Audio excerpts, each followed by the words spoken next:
The biggest challenge that you face is going from believing to knowing.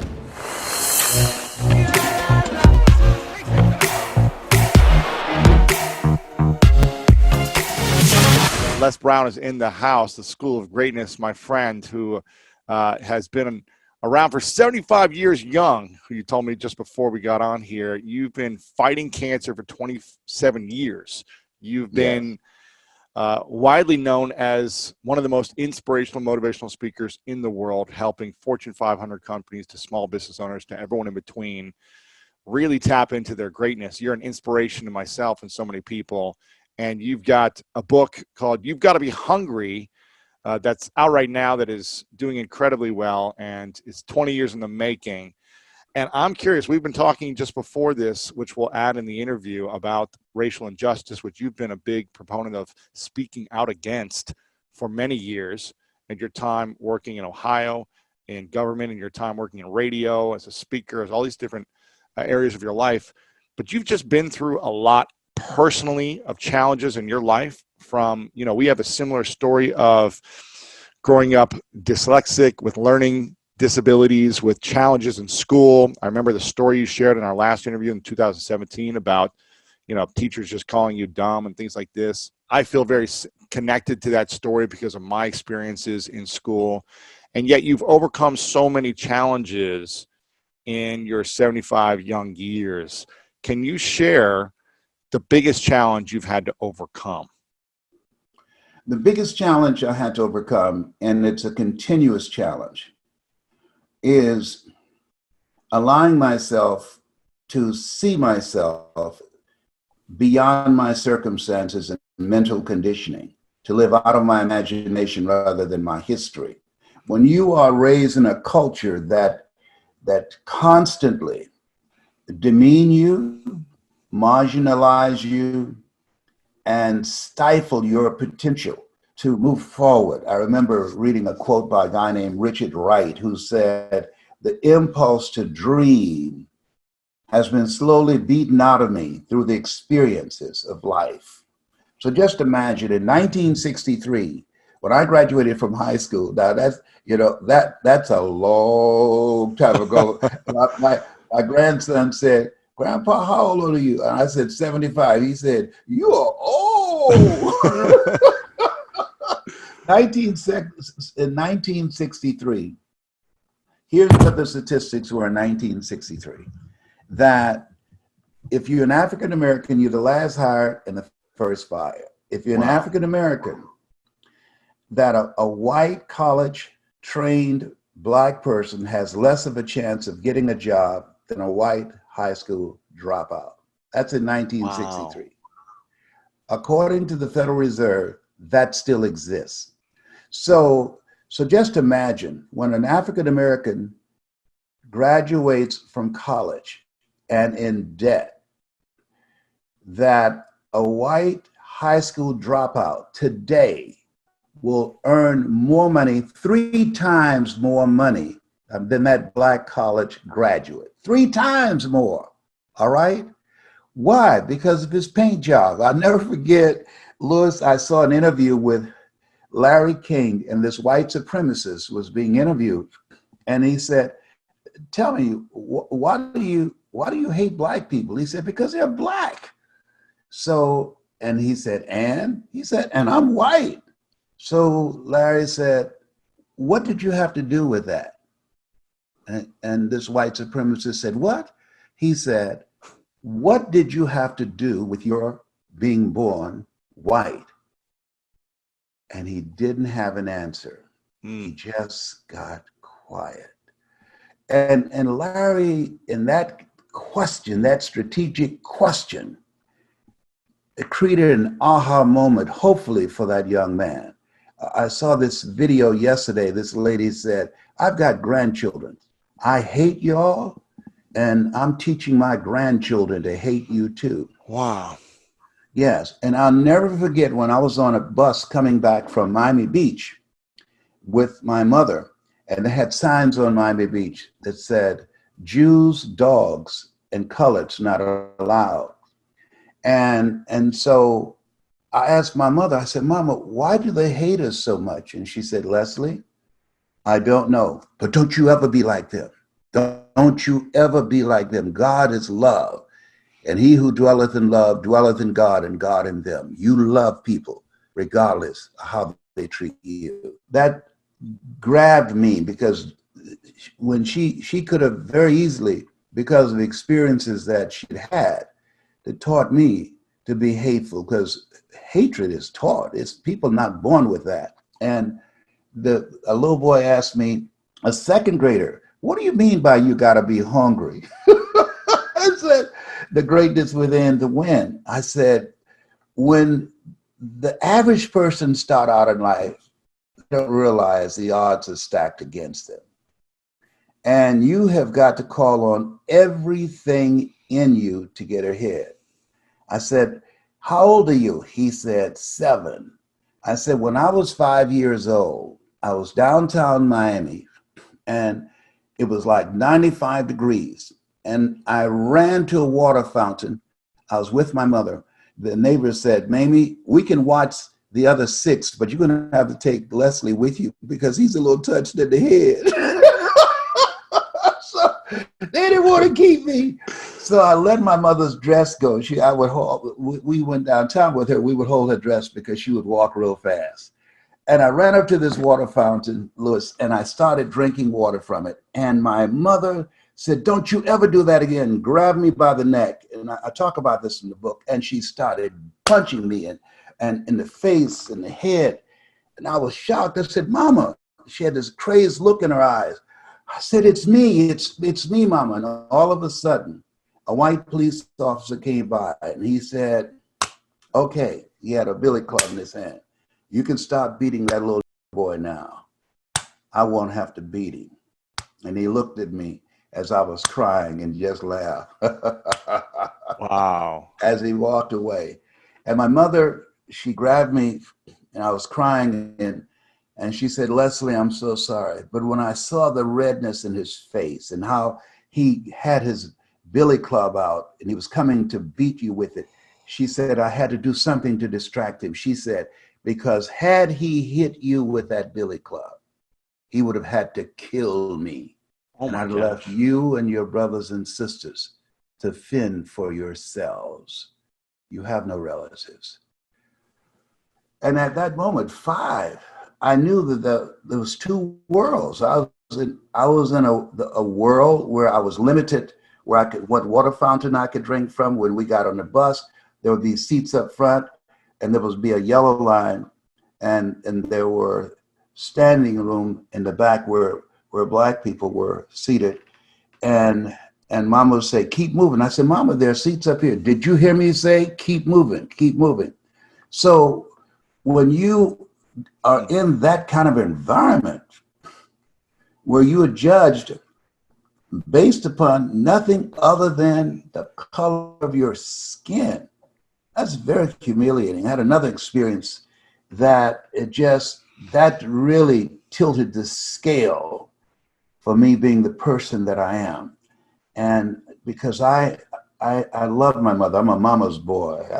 I always say this is the Mrs. Mamie Brown's baby boy. and so I was determined that I was going to create a world that my mother could live in and not be humiliated and to not be held back, and a better life than she had lived in Stuart, Florida, and what I experienced coming up in Miami, being African American. There were so many things. It was just a part of the culture, things that exist now. But to believe and understand that it's going on now, it's surprising. But what is heartwarming is the broad scale support. Something Benjamin Franklin said. He said, change will never come about until those who are unaffected are as outraged as those who are. Wow. Okay? And so you have white people who are unaffected by this, but they're outraged. They're saying, hey, this is not right. and they're putting themselves in harm's way. I saw one white lady, they shot her with rubber bullets, and she lost the eye. She's permanently blind in one eye. And so there have been places where the white turnout and other groups are very strong, of people out of a sense of humanity saying this is not America. And it's been sustained because the people can see it. And to see George Floyd have his life taken away. The guy who did that, one of the guys who was in right there near him, where he could have said to the cop that was on George Floyd, "Come on, man, come on." He said he can't breathe. Come on, it's four of us. He's handcuffed. He can't get away from us. Come on, get your knee off his neck. He didn't do this. So this lady saw one of the guys in the grocery store who was charged with complicity. And she said, "Do you have any regrets?" He said, "No." Wow. No. So therefore, he thought it was okay to take this guy's life for a $20 counterfeit bill that they found not to be counterfeit. So to lose your life, and someone say, when you are asked, "Do you have any regrets?" and you say no, man, let me tell you something. That's heavy. That says a lot. Yeah. Do you feel like we haven't really progressed that much at all? Or is there progress? No, I think there's been great progress. There's no question about that. No question. You just have people who, this is for the first time under this leadership that we have, feel comfortable coming out. So there are people that this level of hatred has been instilled and passed on generation after generation after generation. What makes it seem so pervasive and so dominant has been the exposure. It's never been exposed like this. The internet, that's why North Korea and various dictatorships don't allow media to have the right to expose things, the inequities and the unlawful behavior in their country, including our country. Had it not been for the internet, we would not know about this, because the television executives had a meeting after the Rodney King riots and say, when something like this happens again, we will not show it. We will just report it. Okay, but the internet, because of the telephones, now these cops have been getting away with murder. They can't just get away with it. Although even when they go to court, 93.9% get off, never go to court. And of those who are indicted, maybe around 2% are sentenced and found guilty, because the judge and the prosecuting attorney is on the side of that officer. So well, I feel like they can always make a case, I guess, for, well, he was attacking me, and this is in the law on how we can defend ourselves as police, right? When they asked the cops, "Why did you beat this guy that I said, this man served our country in Vietnam. He should not be treated like that. He was holding a baby." And they said he was fighting with one hand. And okay, come on.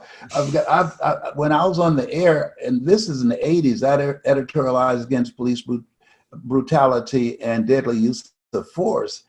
They said he had a threatening stance. So I shot him. One guy I'll never forget, he was in a car and police approached the car and they shot him 5 times. And they said he held his hand up, even though he didn't see a gun, but he moved his finger and he thought that he had a gun. And so they killed him and they got off with it. So they come up with any type of flimsy excuse. I thought my life was in danger. Like the guy here in Atlanta was shot 5 times in the back, and they said that thought he was going to turn around and shoot with a taser. And the truth of the matter is that cop was mad because his taser was taken away from him. So he pumped 5 bullets in him. So no, there will not be a trial here. This is taking place now. And so that level of madness and lack of value for human life, it's deep in the culture, but How did it's you something that we will overcome. yeah, and how did you personally overcome so much from racism as a young child when your mother essentially had to beat the crap out of you in order to defend you from the police beating you up even more, to not being able to sit anywhere on the bus that you wanted to go on, to just having the challenges in school, to your career? How did you personally learn the skills to overcome so many challenges in the world, in your internal mind and world, and in life? The title of the book, You've Got to Be Hungry, the greatness within to win. Greatness comes out of adversity. And the defining moment for me was when my mother was working for a lady named Miss Harris. I was responsible for cleaning some spots off the floor. My mother was called by Miss Harris. She said, Mamie, I want you to go in another room and find a hat that I'm looking for, the one I had 3 Sundays ago. And when my mother went in that room, I heard a slapping sound. I heard my mother clapping her hands. And I said, Mama, I was curious. I said, why are you clapping your hands? She said, don't you worry, Leslie. You just keep on doing what you're doing and get those spots up off the floor. Then she came out of the room and she said, Miss Harris, I don't see it in there. So she said, well, go in this other room. And Mama went in the other room, and sure enough, she started clapping her hands again. And I said, Mama. She said, what? She was aggravated now. I said, why are you clapping your hands? She said, didn't I tell you to do what you're supposed to do? But at that moment, Miss Harris came over and she stood over me. She said, I can tell you why she's clapping her hands. And I stood up and I looked in the eyes. Now, during this time, as a Black person, you were not allowed to look white people in the eyes. You should always look down, okay? Or you could be arrested or beaten.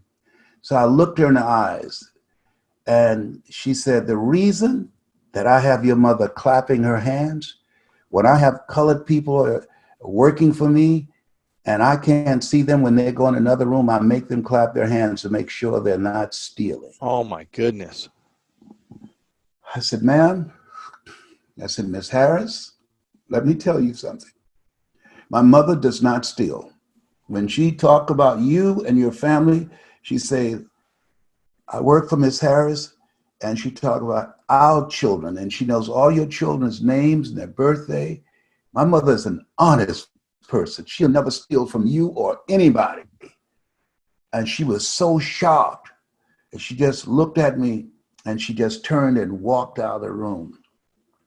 And when I got back down on that floor, Lewis, and started scrubbing that floor, I said, nobody will never make my mother clap her hands again because they think that she's will be stealing. I remember going back on the bus and I was quiet, and she said, Leslie, why are you so quiet? I said, because I'm not a man. I want to be a man. She said, you'll be a man soon enough. You're 10 years old. How long before I become a man? 8 years. I want to become a man now. She said, why? I said, if I was a man now, Mama, I can buy groceries for us.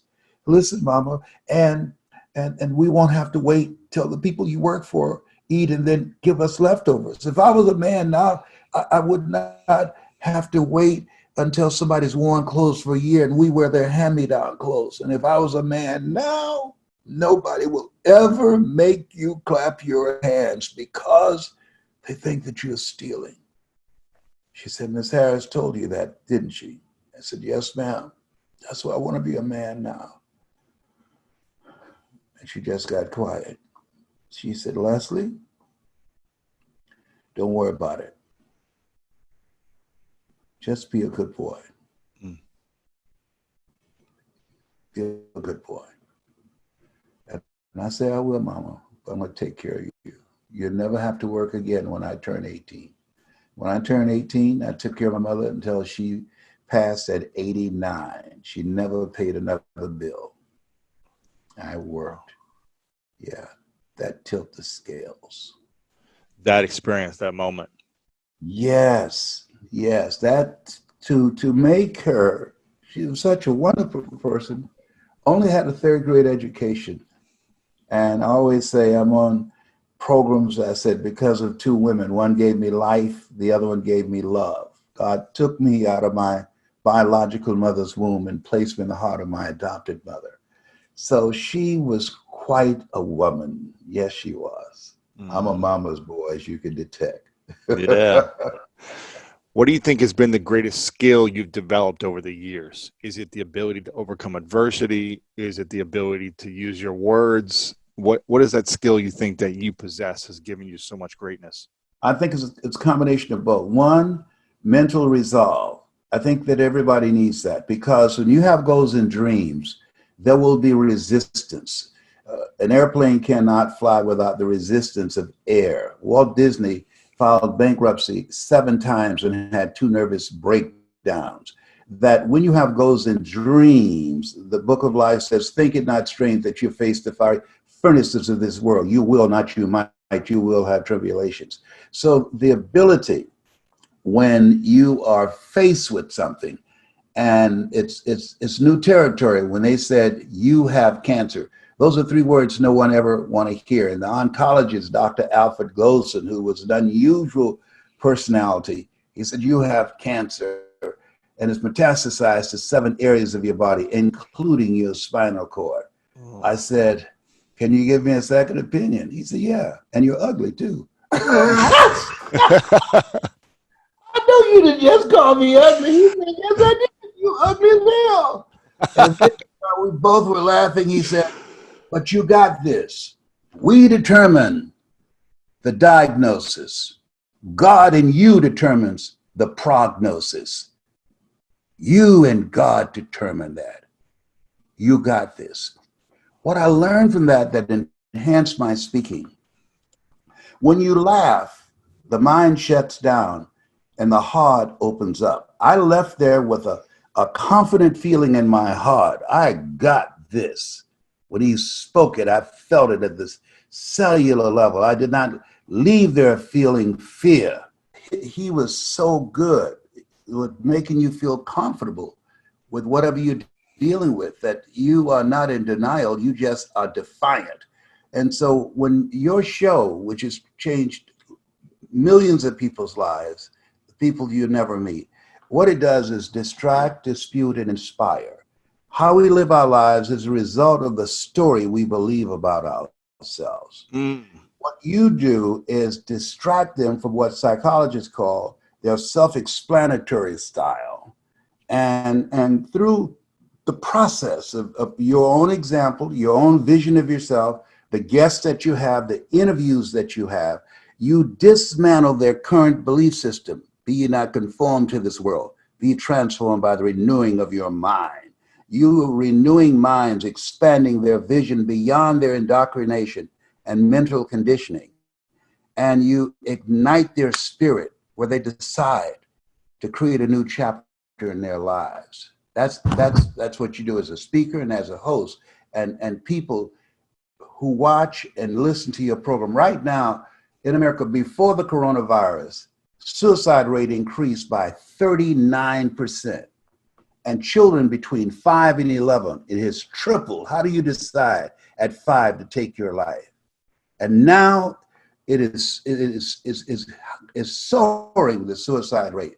So what you do with this program, you're giving people hope. When there's hope in the future, that gives a person power in the present, that they can get through it. They might not know how they're going to do it, but they have the mindset. Robert Schuller said, tough times never last, but tough people do. And so that you share with them a voice of transformation, because, and I share this with speakers that I train, who you are behind the words that you speak are more important than the words.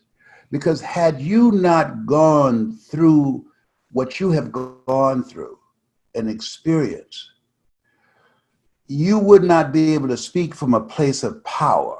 You would not be able to come in and do this program and call this the school of greatness, that you've got greatness in you. You have the ability to do more than you can ever begin to imagine. And then affirm and validate people as we are facing this pandemic. It's to be able to say that from a place of power. The spirit of who you are comes through your words, and people feel that when you speak, and they hear it, your sincerity, your genuineness. And that's why your program is popular, because you impact people, because you know a thing or two, because you've seen a thing or two. I appreciate that, Les. You know, it's interesting you talk about suicide rates increasing. Unfortunately, I was going on a drive to San Francisco over the weekend, taking my girlfriend up the coast of California, and she'd never seen it. Had a beautiful experience. And as we're driving back into Los Angeles, I live in a condo building, a tall condo building. It's probably 35, 40 stories high.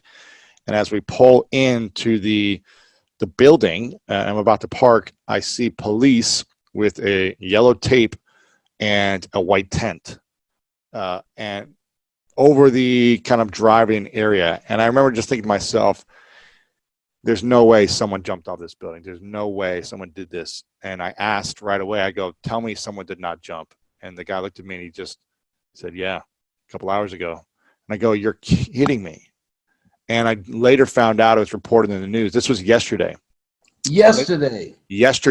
This just happened. Wow. It kind of shook me up a little bit too. And literally I learned that the person who jumped, who's my building, it was literally right next to my window, a few floors up. He jumped out of, his name is Steve Bing. It's all over the news right now. And this was a very successful businessman who 55 years old, I think, I think it was reported he was worth hundreds of millions of dollars. A very successful businessman who was close friends with Bill Clinton, who I saw Clinton made a statement about as well. And I haven't been able to stop thinking about it since yesterday. I was thinking about it all night. You said it was hard for you to sleep last night from stuff you saw. For me, it was hard for me to sleep last night thinking about the pain and the suffering that people go through inside that we may never know about.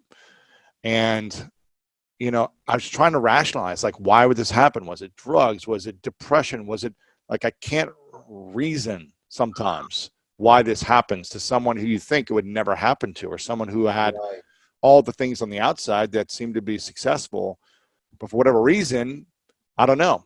And I don't know how to make sense of that type of stuff. Do you know how to make sense of things when you see that? Well, I had a guy, he just wrote me, and I kept this text where he had tied a noose together. He was going to hang himself, had it around his neck, and he was going to get a chair. He's trying to look a place where he could suspend himself and place the rope. And the phone rang. And he had said to himself, God, give me a sign. So with the rope around his neck and holding in part of it in his hand, he answered his cell phone, and there was nobody there. And he took that as a sign, and he said in that moment, he was listening to me, and he remembered a statement I made that life is God's gift to us, and how we live our lives is our gift to God. And he said, he asked himself, why would I throw my life back in God's face? I was talking about the fact that we were chosen 1 out of 400 million sperm, that you are a masterpiece because you're a piece of the master. And he said, I kept saying to myself, I'm a masterpiece. I'm a piece of the master. And he talked himself back from those suicidal thoughts. He really didn't want to die. He wanted to stop the pain that he was experiencing from the breakup of the relationship, from the loss of his job, from what he felt his life had the rug snatched out from under it. He's among those 40,500,000 people who have lost their jobs in the coronavirus economy. And so that's why what you're doing is so important, because when you go through an experience, you have the school of greatness, not elementary school, high school, college, no one is saying to people, you have greatness in you. And those type of structures, even in church. And so the reason that I advance with that, you know, the Book of Life says, greater is he that's in you than he that's in the world, that you have greatness within you. That when Mr. Leroy Washington, who, when I was so captivated by this man's oratorical skills, he was a speech and drama teacher, and he asked me to do something. You know the story. Mm-hmm. He wanted me to go before him and read a script really before the class. And I said, sir, I can't do that. I'm not one of your students. And he said, do what I'm asking you to do anyhow. I said, I can't, sir.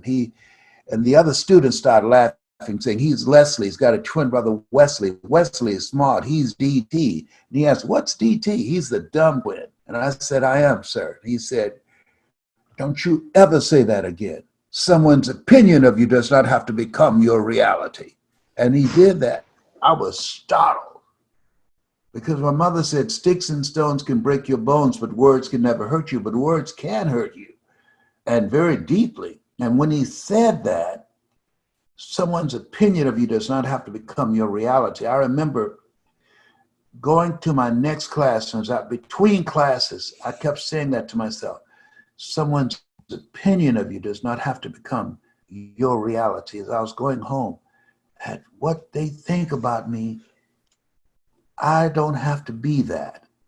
It's not what they call me, it's what I answer to and what I call myself. Dang. You know, that that was an interrupting moment. Wow. That's how your program is it's a disruptor, more powerful than Corona. Ooh, I always love hearing that story. That story never gets old for me. Yeah. And how did you learn to overcome the opinions of others, but I think more importantly, the opinion of yourself? Because if we have the program, we have, I am the dumb twin. Yes, sir. I am learning disabilities. I am this. How did you personally overcome your own biggest enemy? He was a voracious reader, and he gave me a book, James Allen, As a Man Thinketh. That little pamphlet is a powerful little pamphlet. I've read it a lot. And The Power of Positive Thinking by Dr. Norman Vincent Peale. I read that over and over again, and other motivational books, Secret of the Ages by Robert Collier.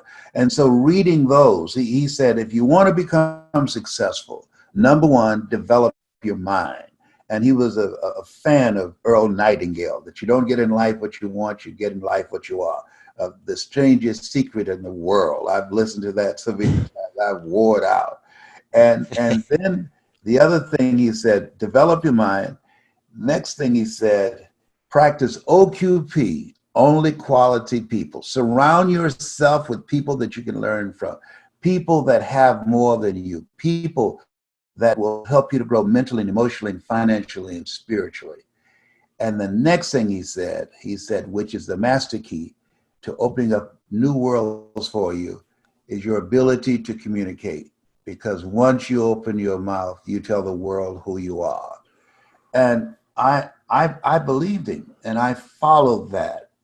I never forget when I was in Poland, and I was in this stadium, and I saw my name up, and people started chanting when they saw me coming through the tunnel. And I said, Mr. Washington, this one is for you, sir. You know, he's gone. He's been gone. I eulogized him.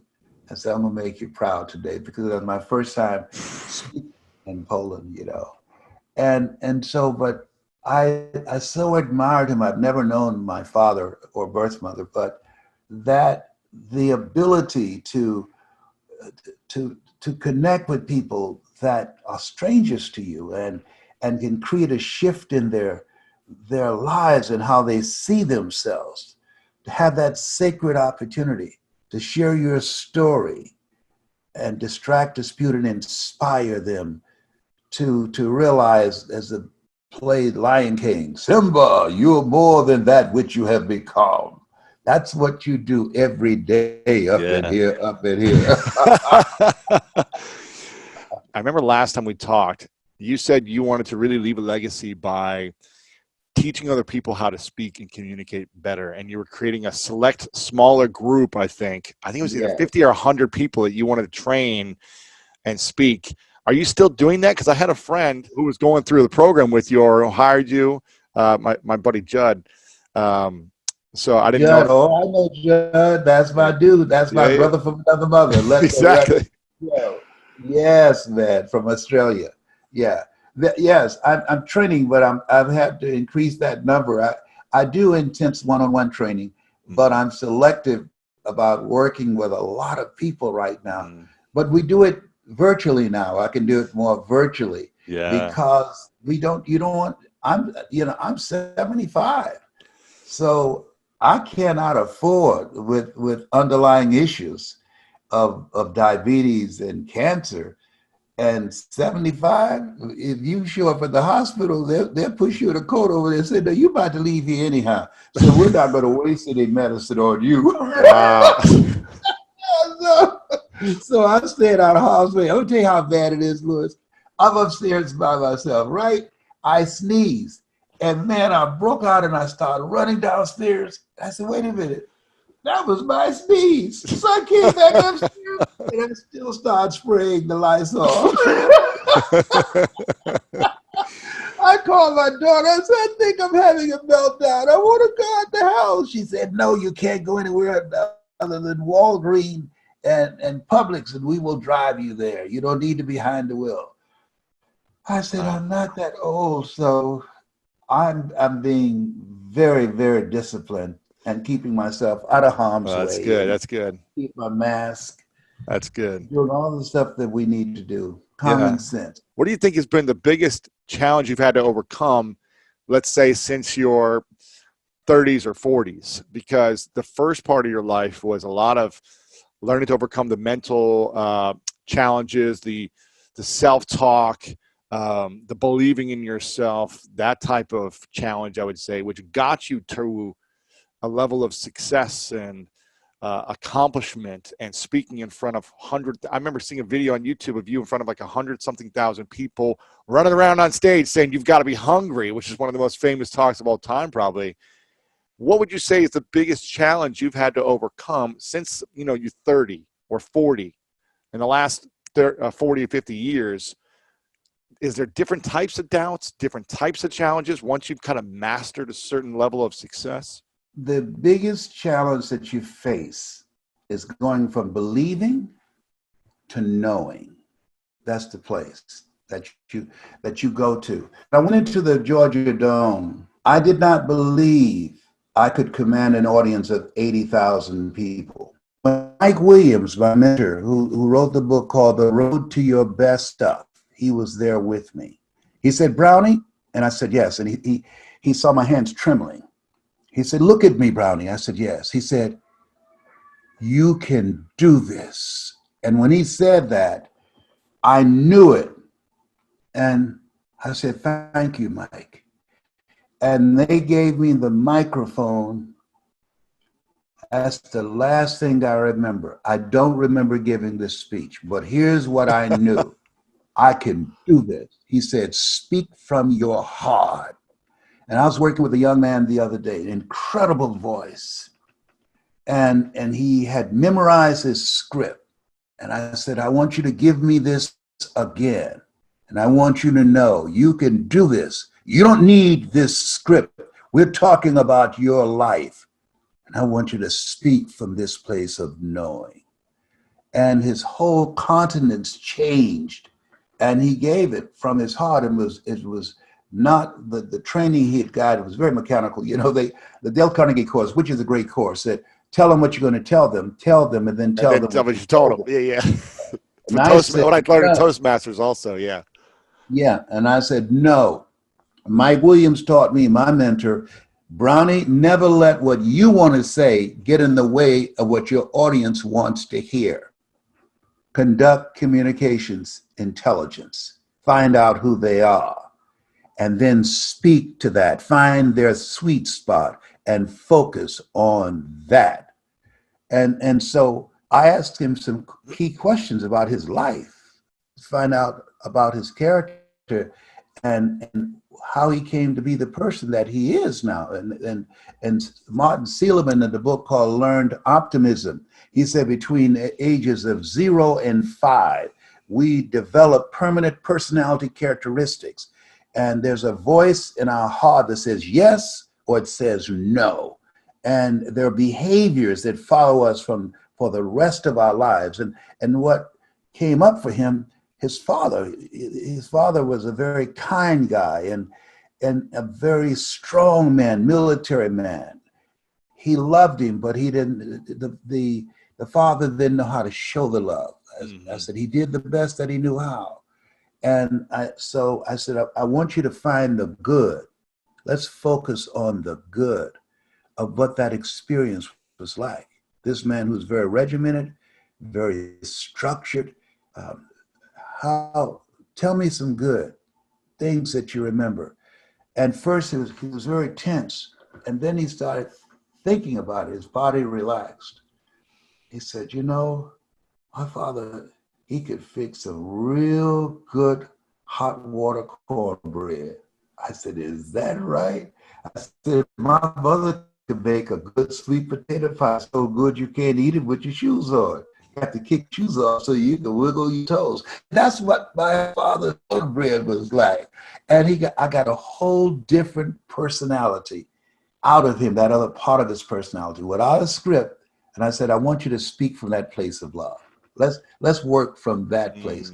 And we threw the script in the trash can. And now, man, when he speaks, I'm like a little kid because I'm a groupie, man, for great speakers. And I was crying like a little baby. I said, you did it. That's what I'm talking about. Yes. I hear your footsteps, but I'm not afraid of you. I'm not scared, okay? You're going to hear it. Man. Yes, indeed. Jamal Nelson. You're going to hear it. I love that. And I think a lot of us, we speak from our head and not from our heart, and it hurts us.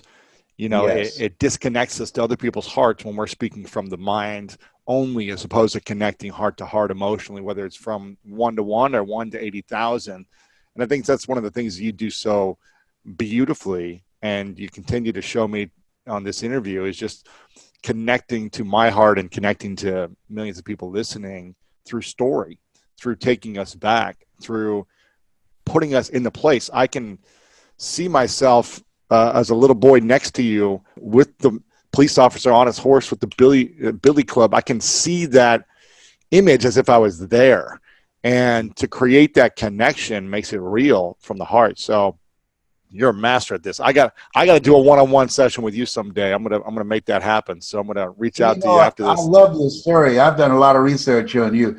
There's some good stuff up in there I like to use for you to look at. Yeah, and if I'm gonna show you, and if you don't, I will use it. I said, I got a friend. Let me tell you something about him. I appreciate that. David Lewis. All right, and when it comes to greatness, he is the absolute personification of greatness itself. He teaches you how to turn adversity into greatness. Let me give you an example. Oh, yeah, I got a place to go. I've been reading. It's just very fascinating.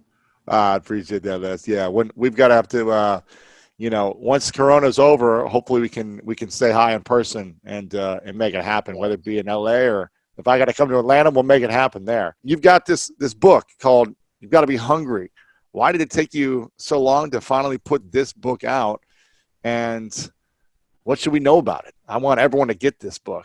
It's different than any other book that's been out there, because it's one thing if you are in a majority culture and you're part of the majority.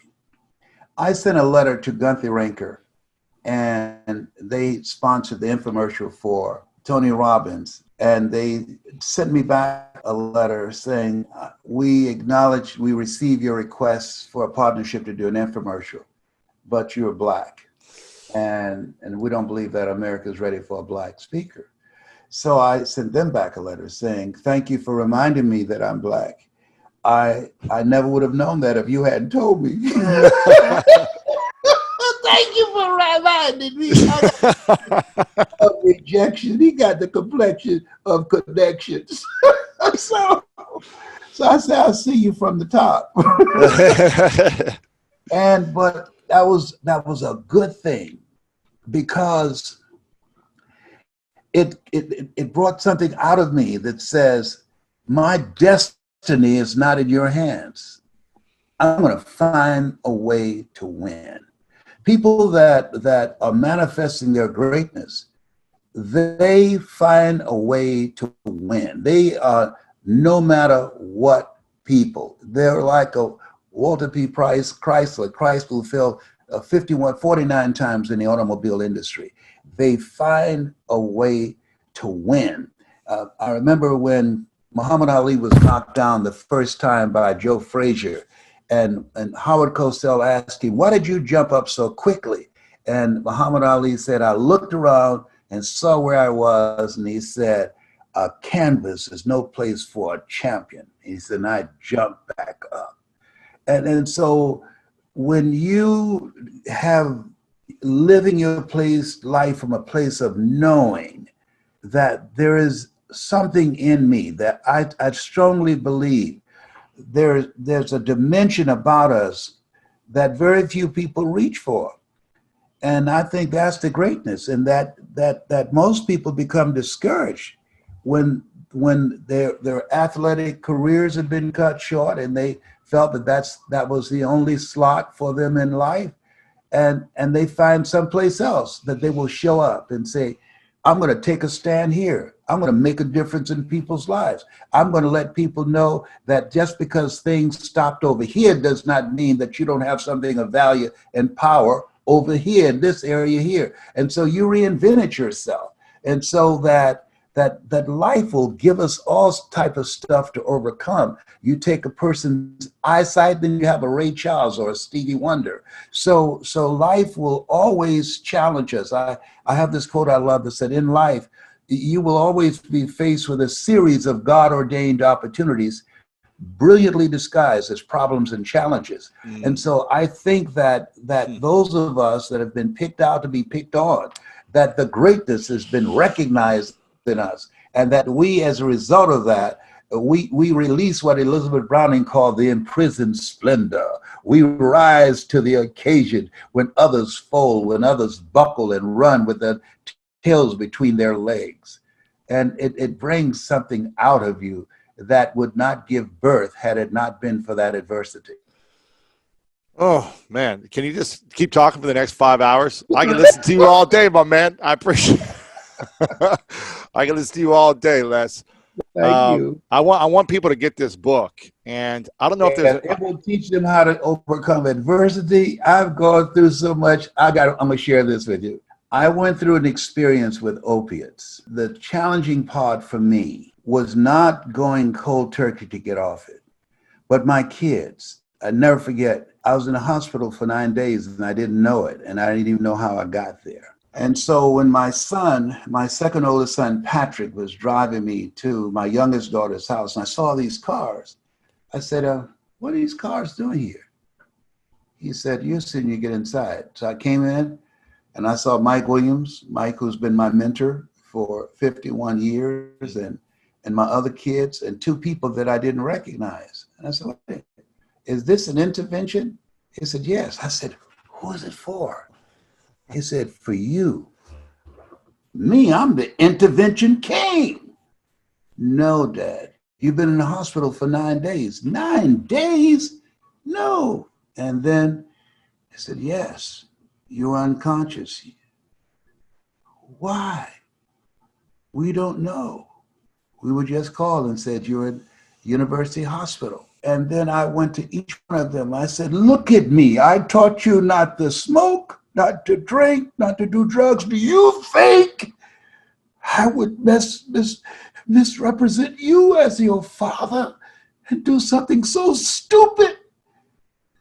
They said, "No, but there are two types of drug addicts, Dad." "What are you talking about?" "There are people who pursue drugs and people who are prescribed drugs. You've been prescribed them and you just cooperated. It's just too many. We want you to live. We don't want you to die like Prince. We want you to live." Man, I went to each one of them. That was the most humiliating experience my whole life. And so my youngest daughter said, Daddy, you teachers, that you can't read the label when you're locked in a box. You need help. Mm. And she started crying. You taught us to get help, not because we're weak, but because we want to remain strong. And I want you to do this for us. So I said to this couple, I said, okay, I'm ready to go. They said, no, we'll come tomorrow morning. I said, no. I said, you're going to have to take me tonight. You come here tomorrow morning, I will not be here. I've never been in any place that I couldn't leave when I want to. You need to do this tonight. So they drove me about 4 hours to Middletown, Ohio, to this drug program. And I stayed there 5 days. People doing double takes. Are you Barry White? No. You can't be Les Brown, the motivator. Yes, I am Les Brown. I know that voice. You got to be. I've been listening to you for a long time. What are you doing here? My children say that I'm hooked on drugs. So after those double takes for 5 days, I went into the director. I said, listen to me. There are two types of people. Drug addicts. There are ones who prescribe drugs, and there are ones who go seeking drugs. I said, I was prescribed these drugs for pain, for the sciatica pain and pain for cancer that's eaten 40% of my T1 vertebrae in my spine. And this guy said, every junkie's got a story. Mm. Man, I grabbed the phone on his desk. I was about to bust him in the head.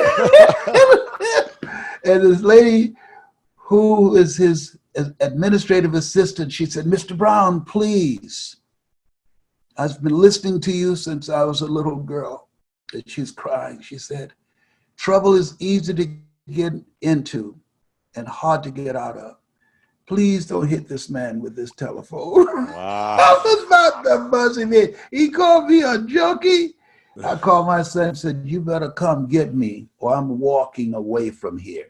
It was like 12 degrees outside, right? I'm 4 hours from Columbus. And he came, and I was leaving. The director said, he'll be back. I said, I will not. And I went cold turkey. They rushed me to the Cleveland Clinic about 6 different times. And I heard them say on this other side of the curtain, said, you know, if he's in his 30s, he can do it, but not in his 60s.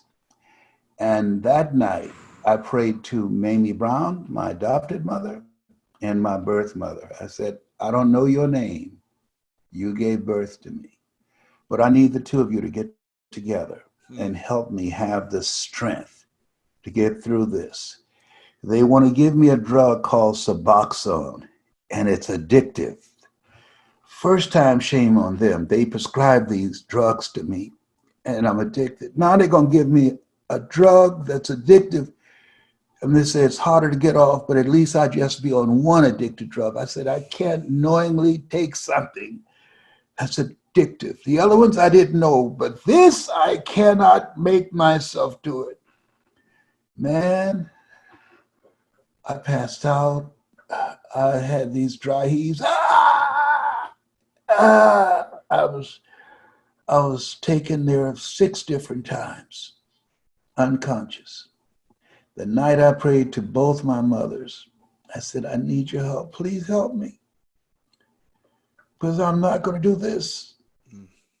And then the next morning, Louis, I had no gagging, no dry heaves. The next morning, when I got up, I had an appetite. The next morning, no cold chills and hot flashes.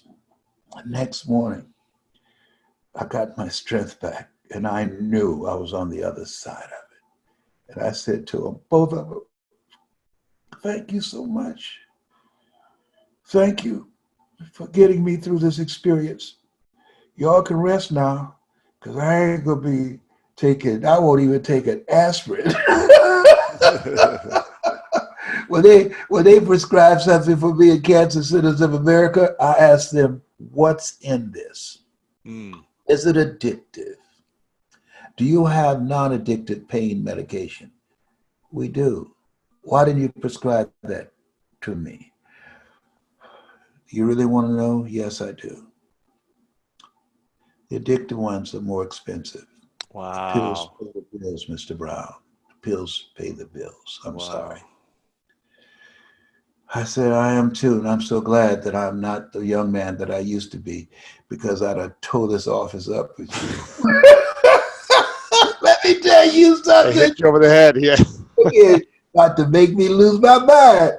Up in here, about to make me act a fool up in here. Oh my God. But you Oh, know, man. it's all good. Had I not been fired from radio, we would not be having this conversation. Had I not gone through the experience, there are people, and why I wrote her in the book, I said we have three lives. We have a public life, we have a private life, and we have a secret life. And I said, I'm going to share something I've never shared before. And I said, if it helps one person to know that it's possible that they can get off those drugs, then it's worth it to me to risk my credibility and my reputation and share that with them, because they're going to say, if Les Brown can do it, I can do it. At 75, he's a tough cookie, and they're right. You are, man. I appreciate you, Les. I miss you, man. I hope to get to hug you soon. Yes. I appreciate your energy, your presence, your storytelling as always. I really acknowledge you for the incredible gift you are. I know both your mothers would be incredibly proud of you for how you continue to show up, how you face adversity and inspire people like myself and anyone that turns on your voice and reads your words and is a witness to your example. You're an incredible gift to this world, Les. I appreciate you. And I want everyone to go get this book. They can go get it online on Amazon. They can go to your website. We'll have it all linked up in the show notes as well. They can follow you on Instagram, @Les_Brown or LesBrown77 on Twitter. You're a gift, man. I want to finish with sharing what you shared last time in our interview. I asked you what your 3 truths would be, and I'll share them here, what you said. You said, live your life from a place of love, live your life from a place of faith, and give the world your best, your full, and die empty. I also asked you your definition of greatness. I want to get your final thoughts here in a second. You said, greatness is willingness to live life courageously, to take chances, and to make an impact. Know there's something bigger than us, and surrender to something you love. And that was your definition of greatness a few years ago. Yes, I wanted to add an amendment to it. Yes, let's hear it. Live a life that will outlive you. Ooh. I love it, man. Thank you for your gift and your example. I can't wait to see you soon. I'll text you soon. I'll email you, and we'll continue chatting, my friend. All right. Appreciate it. Now, those who want one-on-one coaching, they can email me lesbrown77@gmail.com. Okay, perfect. Yeah, because we want more people to do one-on-one with you for sure. We need more great speakers in the world. Thank you. I can break it out, but I want us to share the stage together. Yeah, I would love to. We've got our event in Ohio next year. We have to postpone it this year for next year. So if you could come September. I will come. Les, I appreciate you. So lesbrown77 at where can they email you? gmail.com. Okay, perfect. We'll link it all up. Les, I appreciate you, man. Let's talk soon, brother. I appreciate you so much. Thank you. Love you. Love you too, man. Thanks, Les. Thank you so much for watching this video. And if you're looking for more greatness in your life, then check out this next video right here. They're not able to coach these kids. And this generation is different. You just can't throw a book in their face because they don't have that, that desire for learning. But you can still coach them.